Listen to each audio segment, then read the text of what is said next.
Hey guys, good morning. Welcome back to our channel, The Eton Squad. My name is Addie.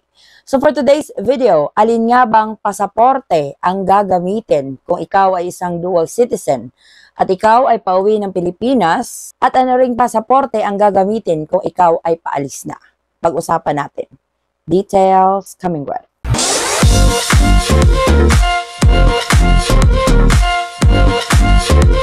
So eto, medyo madami-dami yung katanungan kung ano nga bang pasaporte ang gagamitin kung ikaw ay isang dual citizen pauwi ng Pilipinas. Mag-e-example tayo kung saan tayo manggagaling. Kung ikaw ay pauwi ng Pilipinas as a dual citizen, ang hahanapin talaga sa'yo is yung Philippine passport mo sa check-in counter. Ganon din yung experience ko kapag umuwi ako ng Pilipinas, yung Philippine passport talaga yung hinahanap nila. Wala namang kaso kung ipapakita nyo po yung foreign passport ninyo or yung US passport ko. Pero hindi nila masyadong binibigyang pansin yung foreign passport mo. Eto talaga sila sa Philippine passport. Eto po, kung ikaw ay isang dual citizen na dalawa yung pasaporte mo. Pag-uusapan din natin sa video ito kung paano kung wala kang Philippine passport.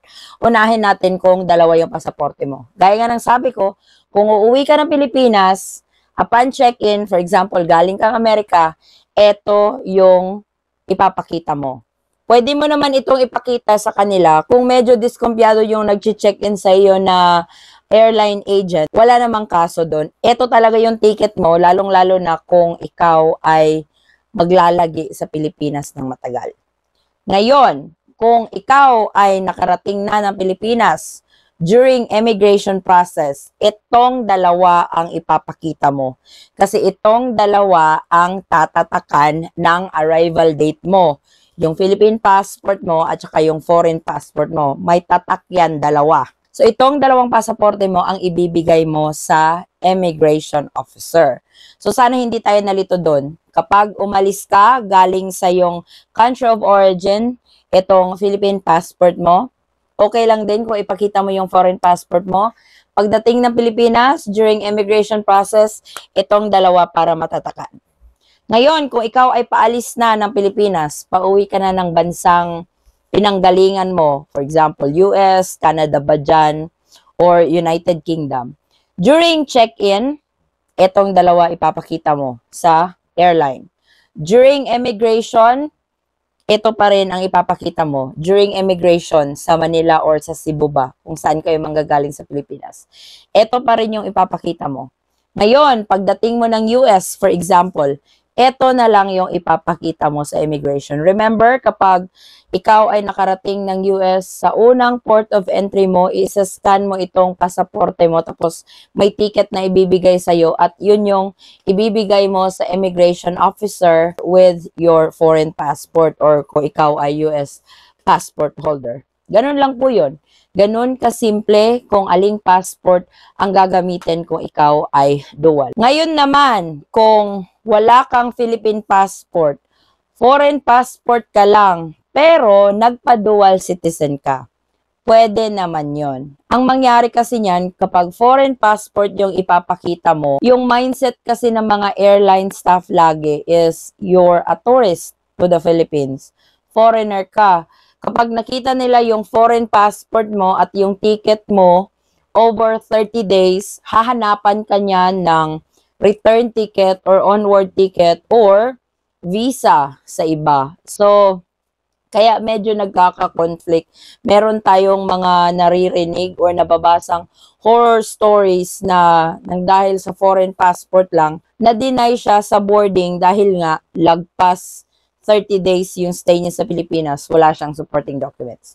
Kung ikaw ay isang dual citizen at foreign passport lang, hindi ka nag-apply ng Philippine passport, dalhin niyo po ang 3 pages ng dual citizenship document ninyo. Kasi ito po yung magiging substitute ninyo kung wala kayong Philippine passport. Kasi may ibang nagsasabi, hindi ako makabiyahe ng Pilipinas, dual citizen ako, pero wala akong Philippine passport. Pwede naman yon. Kasi ang dual citizenship document, ito yung substitute ng Philippine passport.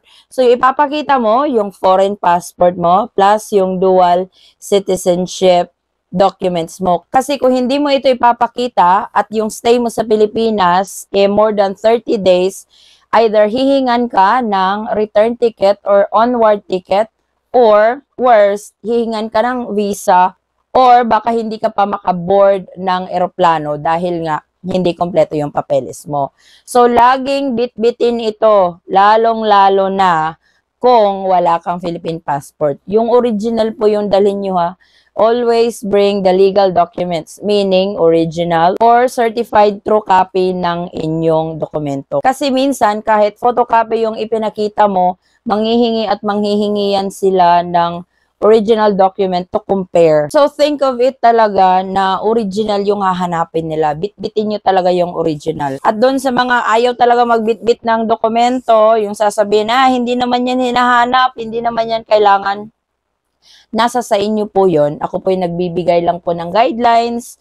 Nasa sa inyo po yun kung susundin nyo o hindi.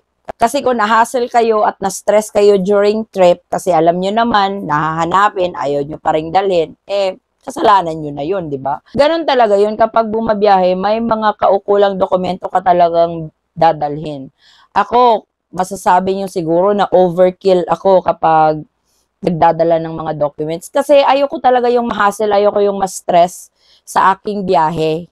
Kung kaya ko namang dalhin, why not? Dadalhin ko na para in kaso, hanapin, andyan. Mas maigi pa yung andyan yung dokumento na hindi hanapin kaysa hahanapin sa'yo at hindi mo dala. Mas malala yun. Yung pinaka-worst scenario dyan is hindi ka patutuloyin sa aeroplano kasi wala kayong dokumento na hinihingi ng airline. So, mas maigi yung handa, mas maigi yung andyan yung mga documents ninyo kung kayo ay nagbiyahe. Ngayon, kung ikaw naman ay paalis na ng Pilipinas, ipapakita mo ito upon check-in sa airline. So, ito lang, pwede na. Ito lang, sapat na.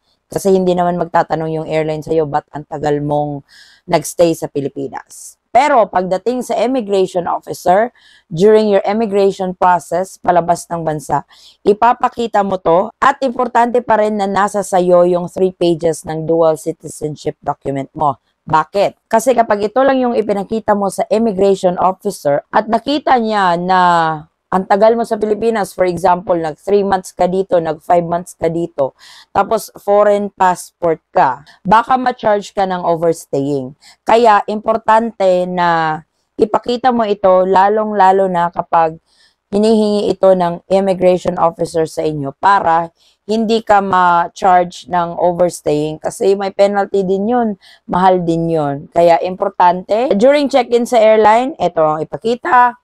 During immigration process, itong dalawa, lalong-lalo na kung hihingin ito or lalong-lalo na kapag sabihan ka na, why were you overstaying? So, ipakita mo agad ito. Pagdating mo naman sa iyong lugar, kung saan ka nang galing, for example, US, ito na lang. Yung sabi ko kanina na iscan ito sa machine, tapos may lalabas na ticket, i-attach mo yun sa passport at ibibigay mo sa immigration officer at tatatakan yan pagdating mo. So, yun lang po yung proseso or yung mga pasaporte at dokumento na gagamitin nyo or ipapakita ninyo kapag kayo ay bumiyahe ng Pilipinas at paalis ng Pilipinas. So, tandaan po natin yung mga pasaporte na gagamitin kung kayo ay pauwi ng Pilipinas at paalis ng Pilipinas bilang dual citizen, either may Philippine passport ka at foreign passport or foreign passport lang at yung dual citizenship documents ninyo. So ito po ang ating latest travel updates to the Philippines. Maraming salamat po sa inyong patuloy na tiwala at suporta sa aming channel, The Eton Squad. Kung kayo man po ay may mga katanungan, huwag pong mag-atubiling, mag-comment sa video ito or pwede nyo po akong i-message sa aming Facebook page, same handle, The Eton Squad. Again guys, maraming salamat sa patuloy na pagtangkilik sa aming channel. At naway ang inyong biyaheng patungong Pilipinas ay maging smooth, hassle-free, at stress-free. Magkita-kita po tayo sa ating susunod na update. Mag-ingat po kayong lahat. Stay safe, stay healthy, and God bless everyone.